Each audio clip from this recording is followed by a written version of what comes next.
धनंजय मुंडेंच्या राजीनाम्यानंतर आता बीडमधील आमदाराला मंत्रिपद मिळण्याची शक्यता। प्रकाश सोळंके, विजयसिंग पंडित यांच्या नावांची चर्चा, तर मराठा आमदारांना मंत्रिपदी संधी मिळण्याची शक्यता, सूत्रांची माहिती।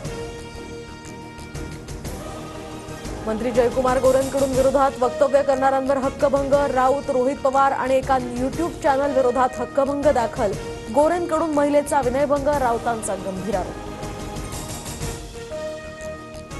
रायगडच्या पालकमंत्रीपदासाठी शिवसेनेचे तिन्ही आमदार आक्रमक, तर पालकमंत्रीपदाचा वाद सुटला नाही तर डीपीडीसी होऊ देणार नाही असा आमदारांचा पवित्रा।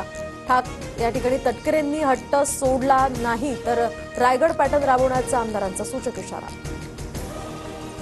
आमचा औरंगजेब सुतत बसलाय, आमदार महेंद्र थोरवेंची नाव न घेता तटकरेंवर सडकून टीका, चुकीच्या पद्धतीनं राजकारण केल्यास रायगड लोकसभा लढवण्याची तयारी असल्याचाही इशारा। महाविकास आघाडीच्या सर्व आमदारांची आज बैठक, तर शरद पवार, ठाकरे, वडेट्टीवारांच्या उपस्थितीत बैठक होणार। यशवंतराव चव्हाण सेंटर या ठिकाणी बैठकीचं आयोजन। कोल्हापुरातील इंडिया आघाडीचे कार्यकर्ते पोलिसांच्या नजरकैदेत, फडणवीसांच्या कोल्हापूर दौऱ्यात कार्यकर्त्यांचा आंदोलनाचा इशारा। प्रशांत कोरटकर प्रकरणावरून इंडिया आघाडीचे कार्यकर्ते आक्रमक।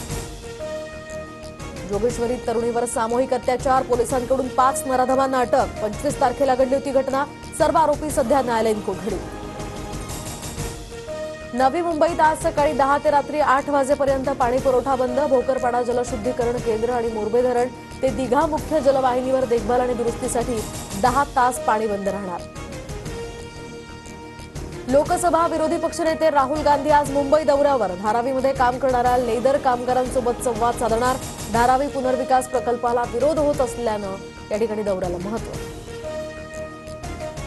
मुंबई ते कोकण खासगी बसेस भाड्यामध्ये आता 30 ते 50% वाढ। सध्या बसचे तिकीट दर हे 700 वरून 1200 वर, तर एसी बसच्या दरातही 2000 पर्यंत वाढ।